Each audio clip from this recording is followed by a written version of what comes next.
are you doing? And it's like one of those movies that just comes up and it licks you. Because here's why. The greatest level of fear, and let's get that on the big screen, existed with the entities known as the Archons. An identity of the Archons has been one that has been hidden from this world, especially on any kind of level of knowing who they are visually. And this is because that the tradition of who is the Kagan, who is the Cohen, the Kagan is the one who speaks for any kind of kingdom, right? The one who brings forth the edicts and decrees, the bridges in language, right? Would need to be installed in order for the communications to reach forth throughout all lands. Meaning that what communication is a bridge. And that's why when you move to higher systems of communication, when you move into frequencies, when you move into sound, shape, color, when you paint, when you glyph, when you bring that form of communication into play, that is when you graduate yourself in a tense on the cogs of time in order to see things as they really are, like you're standing in front of it before you merge with it. Who is it? It's you. In the greatest stage of times, it shows that there were in fact extraterrestrials here. But this is now called extraterrestrial because the stage of consciousness of these beings is completely foreign to ours. Now, let's just say they chose more of the everything than most people.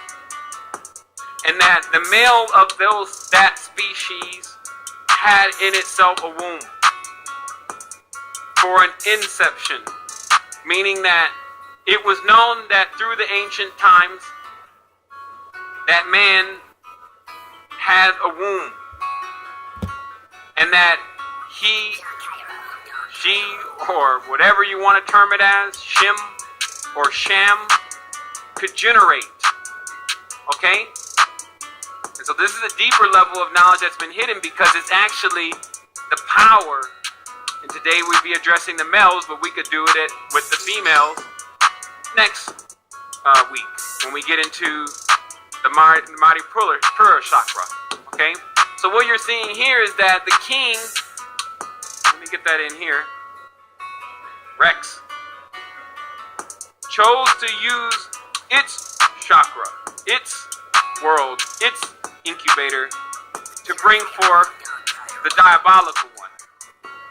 Okay? So what you're witnessing here today is something that you'll never see until after today. And it's that the knowledge eventually led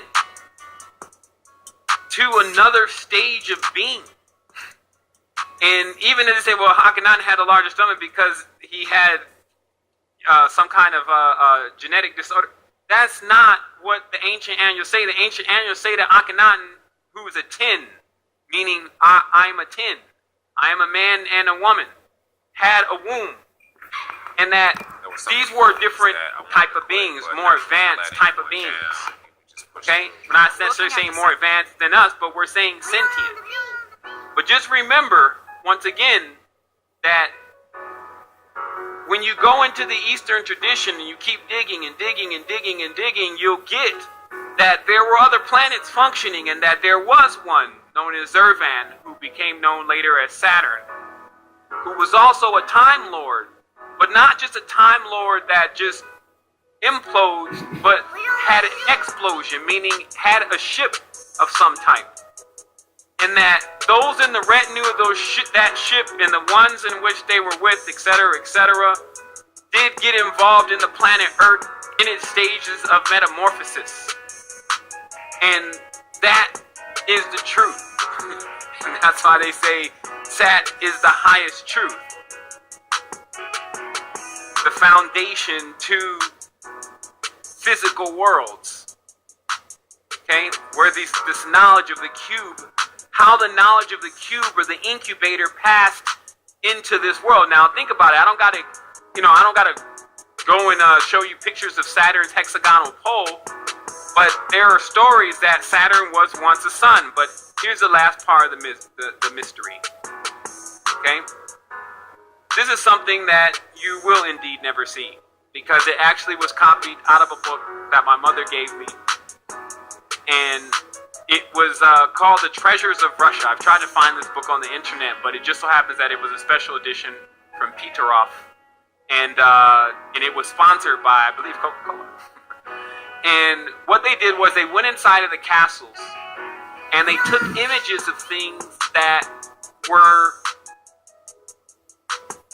never photographed before, but they were part of the old aristocratic Tsar days of Russia. Now remember, I explained to you before that the first Tsar cult was ZAR in Sudan with the matriarch, and that those who later on became the founders of Rome took the knowledge and tried to make themselves Tsars just like the women. And that's why the judges began to wear dresses and all these different things where there was a cross in gender. And then that all of the Masons and these individuals in the highest stages believed in the hermaphrodite of Akhenaten, that man had another stage of his evolution that meant that he could have a womb if he had developed himself properly. And this became the story of the Immaculate Golden Lotus, or the story of the Immaculate conception within a man, okay? And so, again, I'm just giving you a major part of the bigger keys to the entire saga, okay? These are big pieces that fit into something that once you start connecting the whole thing, it equals entirely more than what I'm saying, especially once you get rid of your judgments. But what I'm also saying is that the sun actually became synonymous. The sun that we see in the sky, the Sham, became synonymous with being the serpent. While the inner sun of the world, in the core, the sun that's not really hot, the thing that this sun is actually a reflection of, was known as more of the benevolent force. And this is just when I'm explaining you what our ancestors seem to have discovered. And that this external sun reigned as king. And remember, this is all metaphor, but maybe on a deeper level does have to do with energies. Yo. Because what I noticed was, after we figured out that God was a weapon. What's up? What you doing?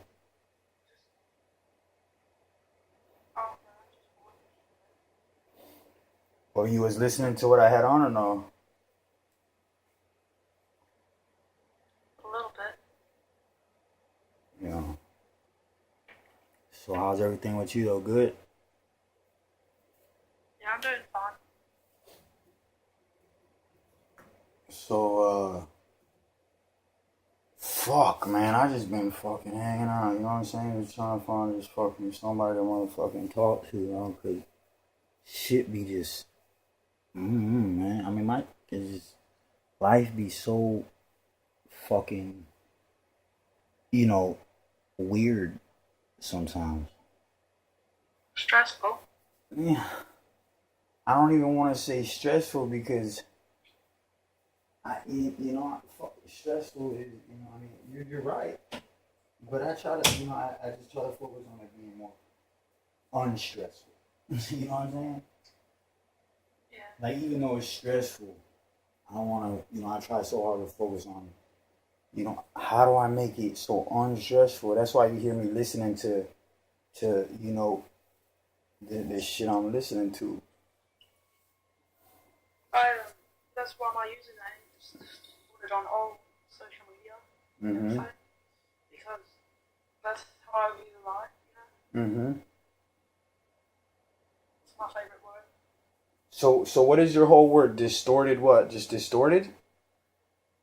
Yeah, that's my favorite. Distorted. So It's what I take on life. so what is it? So explain to me what it means to you though, distorted. It means different. It means,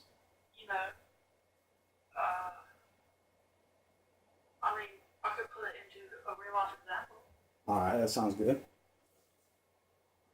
Distorted, like, Oh shit.